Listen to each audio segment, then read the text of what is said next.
Namaste, dear students. Today we are in the third lesson of class 9. The chapter is set.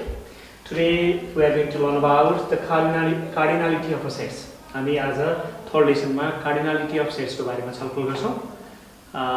John Venn were introduced about Venn diagram. That is why the diagram used here is known as Venn diagram. Okay. What is cardinality of a set? Let me talk about it. Okay, the number of let me write one example for this. A set A contains elements 1, 3, 5, 7, 9 and 10. Okay, the number of elements contained in a set A is a cardinal number of set A. Let me repeat again. The number of elements contained in a set A is a cardinal number of set. Let me count the number of elements in a set A. 1, 2, 3, 4, 5 and 6. There are 6 members in set A. The cardinal number of set A is 6. We denote this by n of A. N of A is equals to 6. N of A is equals to 6. This is the cardinal number of set A. Similarly, let me give one more example for set B contain Ram, Hari, Shyam. Okay, this much. How many members are there in a set B? There are 3 members. So cardinal number of set B is equals to 3. Okay. You continue. Okay, students. Set A is equals to A, B, C, D. And set B is equals to set B equals to 2, 4, 6, 2, 4, 6. Let me write the cardinal number of set A. N of A is equals to 4 and N of B is equals to 3. Now let us represent this information in Venn diagram.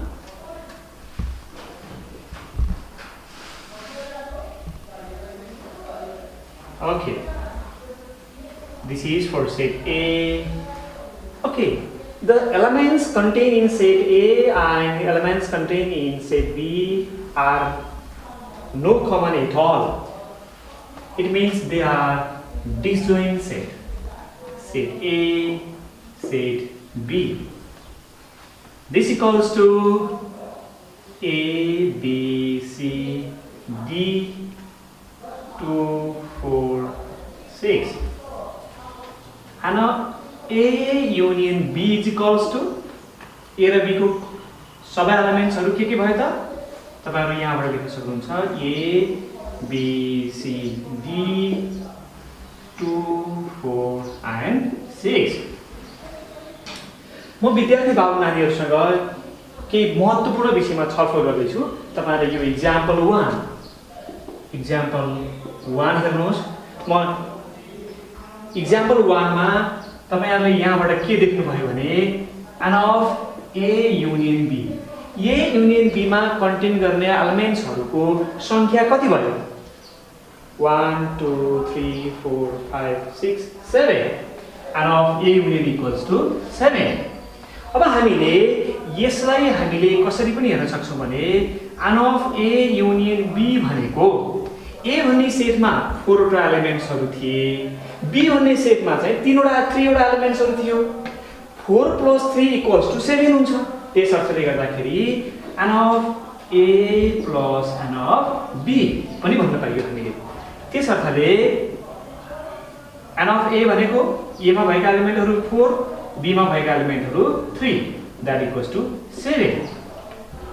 भनेको अर्थ A भन्ने सेटमा भएका एलिमेन्ट्सहरु 4 वटा थिए, B भन्ने सेटमा भएका एलिमेन्ट्सहरु 3 वटा थिए, A र B मा भएका सबै एलिमेन्ट्सहरुको संख्या कति आयो त 7 आयो। यो सेटहरु के भएको बेलामा डिसजोइन्ट भएको बेलामा यस्तो हुँदो रहेछ। यदि A र B मा भएका एलिमेन्ट्सहरु केही कमन भए भने बाबुनानीहरु A र B मा भएका एलिमेन्ट्सहरुमा केही कमन एलिमेन्ट्सहरु भयो भने यस्तै हुन्छ कि के हुन्छ होला? Let us check. हामीहरु त्यो बारेमा फेरि छलफल गरौँ। Let me go here this side, यतापट्टिको साइडमा जान्छु म। अब तपाईहरुलाई यस्तै खालको एक्जाम्पल यतापट्टि दिन्छु। We have a set yoks. Yoks भन्ने सेटमा चाहिँ set of vowel letters A, E, I, O, U. Okay, set Y contain A, B, C, D, E, and F. Okay, the number of elements in set Yoks is 5, and number of elements in set Y is equals to 6. Let me draw the diagram for these two sets. Here they are disjoint, but here A is common in both and E is common in both, so they are overlapping sets. अब हामी overlapping set भएको हुनाले diagram पनि हामी त्यही अनुसार नै बनाउँछौं। बाबुनाहरु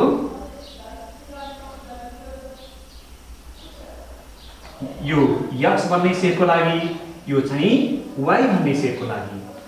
अब x र y भन्ने सेटमा कमन एलिमेन्ट्स भएको हुनाले हामी डायग्रामलाई ओभरल्यापिङ गर्यौं र यिनीहरु दुईटा सेटमा भएका कमन एलिमेन्ट्सहरु के हुन्छ? a कमन छ दुईटैमा, अनि के पनि कमन छ? e पनि दुईटैमा कमन छ। अब तपाईहरुले यो प्रश्न भनेको x मा मात्रै भएका एलिमेन्ट्सहरु लेख्ने प्रश्न हो। के प्रश्न हो र यो? x मा मात्रै भएका एलिमेन्ट्सहरु लेख्ने प्रश्न हो। त्यसले गर्दाखेरि I O U तपाईहरुले यहाँ के लेख्नु पर्यो? I O U लेख्नु पर्यो। यो प्रश्न यो भाग भनेको y भन्ने सेटमा मात्रै भएका एलिमेन्ट्सहरु लेख्ने प्रश्न हो।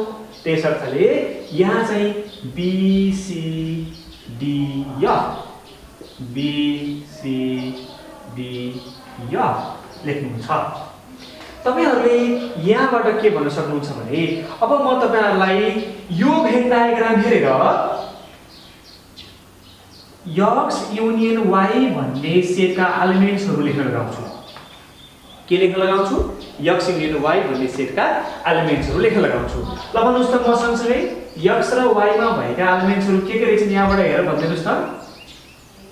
I O U A E B C D F हेर्नुस् त।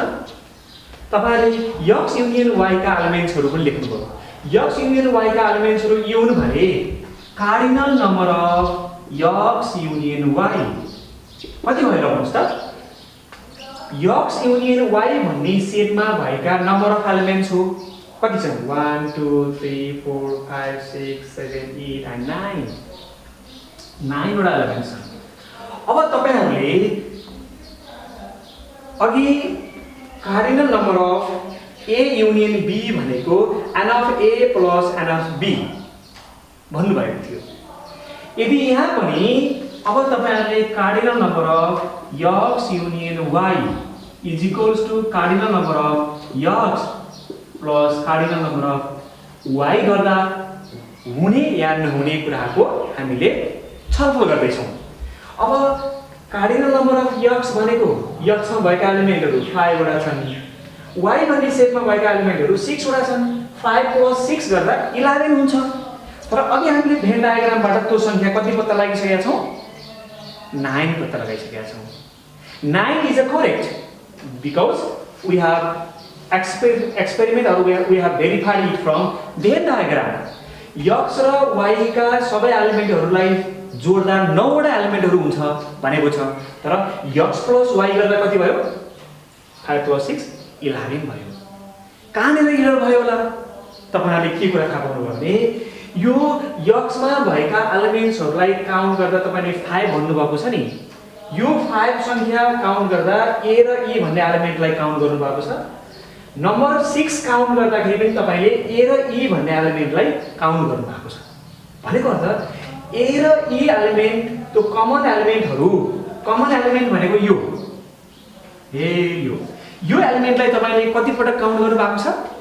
2 टाइम्स काउन्ट गर्नुभएको छ। एउटा चीजलाई 2 पटक काउन्ट गर्न मिल्छ कि मिल्दैन? That is why the number of element of the set counted twice must be subtracted from here. विद्यार्थी बाबु नानीले बुझ्नु भयो जस्तो लाग्छ मलाई। के गर्नु पर्यो रे? Minus n of x intersection y गर्नु पर्यो। ल भन्दिनुस् मलाई 5 plus 6 minus 2 is equal to it is 9. अब यो दुईटा एक्जाम्पलहरुबाट तपाईहरुले एकदमै इम्पोर्टेन्ट कुरा के जान्नु भएको छ भने n of a union b भनेको n of a plus n of b हुँदो रहेछ कुनै बेला। n of a union b भनेको n of a plus n of b minus n of a intersection b हुँदो रहेछ। कस्तो बेलामा n of a plus b लेख्ने कस्तो बेलामा? When sets are disjoint. n of x plus n of y minus n of x intersection y गर्ने कस्तो बेलामा? When sets are overlapping. Okay, this is the whole idea about this union, cardinality of x union y or a union b, whatever you can say that. Okay, let me talk about some formulae used in solving the problem based on 2 diagram. Okay, let me talk about some formula. Okay, problem.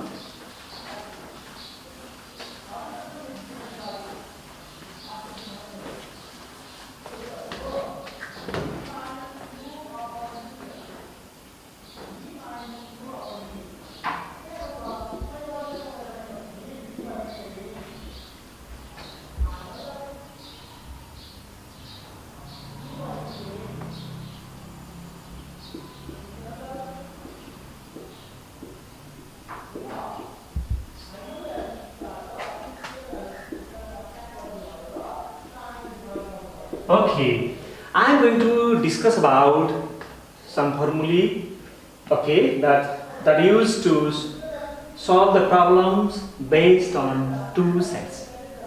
Okay, as I already discussed one formula, okay, I am going to repeat it again.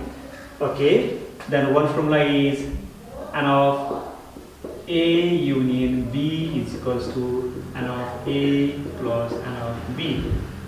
At what condition we use this formula? When set a and b are disjoint. तपाईहरुले यो कुरा थाहा पाइसक्नु भयो। अब फेरि म n of a union b को अर्को के लेख्छु मैले? n of a plus n of b minus n of a intersection b लेख्छु। किन मैले यो फर्मुला फरक खालको फर्मुला लेखे यहाँ? यो a र b डिस्जोइन्ट हुँदाखेरि यो a र b ओभरल्यापिङ हुँदाखेरि म तपाईहरुलाई यो फर्मुला लेखिरहँदाखेरि यिनीहरुसँग रिलेटेड एउटा डायग्राम पनि बनाउँछु यहाँ। यो डायग्राम पनि हेर्दै लेख्यो भने this is the person out of a union b, this is a union b, this is the person out of a union b, but that include in a universal set, but out of a union b, that is represented as n of a union b complement. हामी यसलाई a difference b पनि भन्छौं। Number of हामी यो only यसलाई के पनि लेख्न सक्छौं भने n of a difference b पनि लेख्न सक्छौं। हामी ओन्ली b लाई n of b difference a पनि लेख्न सक्छौं। है बाबु नानीहरु, कहिले-कहिले तपाईहरुलाई ओन्ली यसलाई a डिफरेन्स b पनि भन्छ, ओन्ली b लाई b डिफरेन्स a पनि भन्छ। त्यो तपाईहरुले अघिल्लो लेसनमा छलफल गरेका छौं, बुझ्नु भएको छ।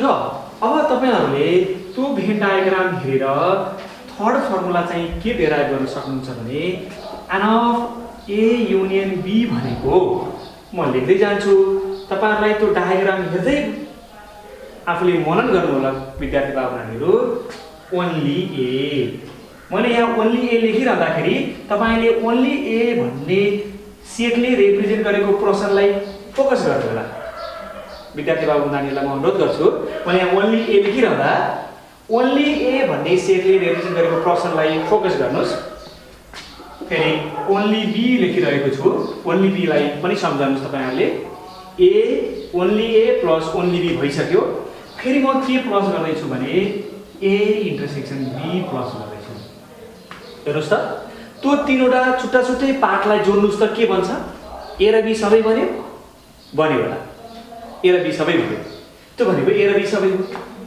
हामी ए र बी सबैलाई only A plus only B plus A intersection B पनि भन्न सक्छौं अब तपाईहरुले म तपाईहरुलाई अर्को एउटा फर्मुलामा छलफल गराउँदै छु how can you find out the number of element that represent in set only A एमा मात्रै भएका संख्या कसरी निकाल्न सक्छौं होला हेर्नुस् त म तपाईहरुलाई लेख्दै गएको छु तपाईहरुले मैले यहाँ जे नोटेसन लेख्छु त्यो नोटेसनले रिप्रेजेन्ट गर्ने डायग्रामलाई केन्द्रित गरेर हेर्नु होला त्यसैले तपाईलाई बुझ्न सजिलो बनाउँछ मैले सेट ए लेखे सेट ए भनेको के हो यो सबै हो यो सबैबाट मैले के कुरा माइनस गर्दै छु घटाउँदै छु के कुरा माइनस गर्दै छु भने यो सबै ए बाट यति घटाउँदै छु यति भनेको के हो नि ए इन्टरसेक्सन बी हो ल भन्नुस् त के बाँकी रह्यो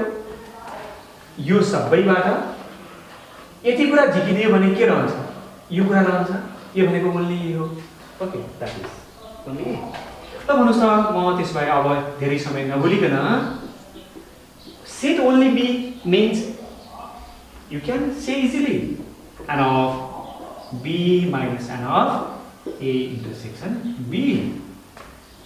Okay, let me go for the another relations of the sets. Okay, 6. Okay, अब म तपाईहरुलाई n of a union b निकाल्ने फेरि अर्को रिलेसन्स को बारेमा छलफल गर्दैछु यो रिलेसन्स लेख्ने बेलामा पनि तपाईहरुले मैले लेखेको यहाँ जुन सेटको नोटेसन लेख्छु त्यो सेटले रिप्रेजेन्ट गर्ने डायग्रामको पर्सन्सलाई फोकस गर्नु होला युनिभर्सल सेट लेखे मैले अहिले ल भन्नुस् त युनिभर्सल सेट भनेको कुन चाहिँ हो यो सेट सबै यो युनिभर्सल सेटबाट मैले के गर्दै छु भने ए युनियन बी कम्प्लिमेन्टलाई झिकिदिए ए युनियन बी कम्प्लिमेन्टलाई झिकिदिए भनेको कसलाई झिकिदिए मैले यो बाहिरको पर्सन यो सबै डायग्रामबाट यो बाहिरको खाली भाग झिकिदिए भने के रहन्छ ल भन्नुस् त ए युनियन बी रहन्छ यस ए युनियन बी रहन्छ यही रिलेसनलाई तपाईले के पनि भन्न सक्नुहुन्छ भने A union B plus A union B complement भनेको के हो त युनिभर्सल सेट हो These are the very important relations or formula used to solve the problems based on two sets. I request you all students to remember these formulae and then after it will be very easy to solve the problems. Okay. Okay students, just now we have talked about some formulae or relations between two sets. That relations or formula are used to solve the problem based on two sets. Okay, the question is like this. हामी दुईवटा सेट्सहरु दुईवटा van डायग्रामहरुको सम्बन्ध भएको भर्बर प्रब्लमको बारेमा छलफल गर्दै छौं. Out of 130 students of IX 75 students passed in mathematics. एउटा कक्षामा चाहिँ 130 जना 130 स्टुडेन्ट्सहरु छन् र ती 130 स्टुडेन्ट्सहरु मध्ये 75 स्टुडेन्ट्स पास इन म्याथमेटिक्स 75 स्टुडेन्ट्सहरु चाहिँ म्याथमेटिक्समा पास भएका छन् र 65 स्टुडेन्ट्स इन साइन्स साइन्समा पास हुनेहरु चाहिँ 65 छन् if every student passed at least one of the subject यो भेरी इम्पोर्टेन्ट कुरा छ के भनेको छ भने हामीसँग भएको टोटल विद्यार्थीहरू 130 हो त्यो 130 are pass at least one of the subject भनेको यी हामीसँग भएका म्याथमेटिक्स र साइन्सहरू दुईटा सब्जेक्टहरु मध्ये कम्तीमा पनि एउटा विषयमा चाहिँ पास भएकै छन्। यसको अर्थ के पनि हो भनेदेखि दुईवटै विषयमा फेल हुनेहरुको संख्या छैन भन्ने कुरा बुझ्नुस् है। त्यस अर्थले गर्दाखेरि what is the number of students passed in both subject दुईवटै विषयमा पास हुने विद्यार्थीहरुको संख्या चाहिँ हामीले निकाल्नु पर्ने छ। अब हामी यो प्रब्लमलाई अघि भर्खरै हामीले पढेको रिलेसन्स फर्मुलाहरुको प्रयोग गरेर निकाल्न सक्छौं एउटा तरिका र यसैलाई हामीले भेन डायग्राम प्रयोग गरेर भेन डायग्राम अनुसार पनि हामी के गर्न सक्छौं सल्भ गर्न सक्छौं। I am going to solve this problem in two different ways। तपाईहरुलाई एउटा अल्टरनेटिभ वे पनि दिन्छु। Let me do please. पहिला यहाँ दिएको इन्फर्मेसन्सहरुलाई कपी गरौँ डियर स्टुडेन्ट्स। अब टोटल नम्बर अफ स्टुडेन्ट्स 130 भनेको युनिभर्सल सेटमा के छ 130 स्टुडेन्ट छन्। अब तपाईहरुले अब हामीले सेटको नोटेसनमा लेख्नु पर्दाखेरि n of m भन्छौं। n of m is represent for m stands for the number of students who passed in mathematics and s is for the number of students who passed in science। Then after we can write in this way n of m is equals to 75 and n of s is equals to 60। Also in this way if every student passed in at least one of the subject means कम्तीमा पनि एउटा विषयमा विद्यार्थीहरु pass हुन्छन् भनेदेखि यो तपाईहरुसँग भएको total 130 students mathematics union science को number of students पनि हो। त्यस अर्थले तपाईहरुले के पनि भन्न पाउनुहुन्छ भने also n of math union science is equals to 135। तपाईहरुले बुझ्नुभयो किन मैले युनिभर्सल सेटमा पनि 130 लेखे म्याथमेटिक्स युनियन साइन्समा पनि 130 लेखे किन होला किन भन्देखि त्यहाँ फेल हुने विद्यार्थीहरुको संख्या छैन। ती विद्यार्थीहरु कम्तीमा पनि एउटा विषयमा पास भएका छन् भन्ने कुराको जानकारीले गर्दा हामीले यो कुरा देख्न पायौं। ल अब तपाईहरुलाई मैले भर्खरै एउटा फर्मुला लेखेको छु। we know that n of m union s भनेको के हो लगाउनुस् त actually n of m plus n of s minus n of m intersection s। ल भन्नुस् त तपाईहरुसँग भएको भ्यालु राख्दै आउनुस् त यहाँनेर और के हुन्छ भन्नुस् त 130 is equals to म्याथमा पास हुनेहरु चाहिँ 75 छन् साइन्समा पास हुनेहरु चाहिँ 65 छन् minus n of m intersection s। ल भन्नुस् त और what is this sum 75 plus 65 140। okay 130 minus 140 is equals to minus n of m intersection s। This is negative 10 equals to negative m intersection s। Therefore n of m intersection s is equals to 10।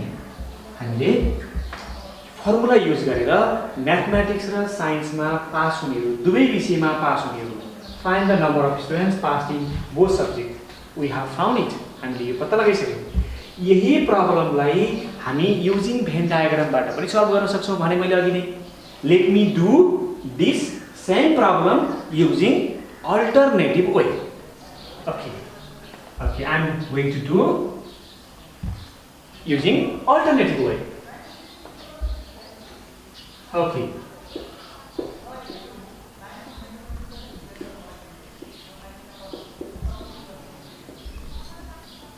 alternative way okay we are going to solve by using Venn diagram. So let me draw Venn diagram at first, okay?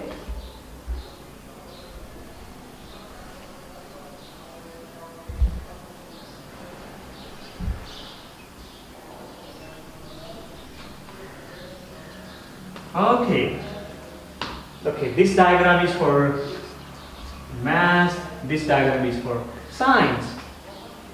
अब तपाईहरुले van डायग्राममा बाट यो problem solve गर्दै गर्दा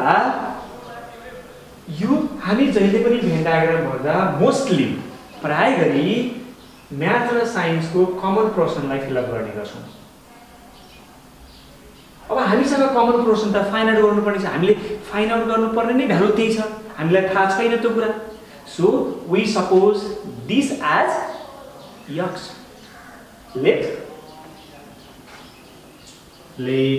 n of young intersection s is equals to x। हामीले x late गर्यौं भने हामीले यहाँ के लेख्न पायौं त x लेख्न पायौं। अब म्याथमेटिक्स भन्ने डायग्राम भित्र कति जना विद्यार्थी हुनुपर्ने हो 75 हुनुपर्ने हो। 75 जना विद्यार्थीमा कति जना विद्यार्थीलाई लेखिसक्नुभयो x विद्यार्थीलाई लेखिसक्नुभयो। त्यसैले गर्दा यहाँ कति रह्यो 75 माइनस x, यहाँ कति रह्यो 65 माइनस x।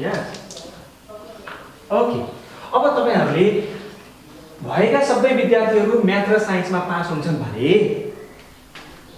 यो प्लस यो गर्दा के हुनुपर्छ टोटल नम्बर अफ स्टुडेन्ट्स हुनुपर्छ। Okay, using Venn diagram okay, 75 minus x plus 65 minus x equals to 130. Negative x, positive x. This plus this, or 140 minus x is equals to 130. X is equals to 10. Yes. What does x mean? X mean math intersection science. Okay. This is the two different way to solve the problems. Okay, dear students, आज हामीले हाम्रो क्लासमा फर्मुलाहरु र एउटा प्रब्लमहरु पनि solve गर्यौं। आजको class चाहिँ यति नै अन्त्य गर्न चाहन्छु र विद्यार्थी बाबुरानीहरुले तपाईहरुसँग उपलब्ध भएको टेक्स्ट बुकमा यस्तै खालको प्रब्लमहरु देख्नुहुन्छ भने I would request you to do at home र तपाईहरुलाई अघि मैले लेखेका फर्मुलाहरुलाई पनि सम्झने प्रयास गर्नु होला र फेरि हामी भोलि टु सेट्सहरुसँग सम्बन्धित यो भन्दा अलि फरक खालका प्रब्लमहरु सल्भ गर्ने छौं भन्दै आजलाई बिदा हुन्छु। नमस्कार।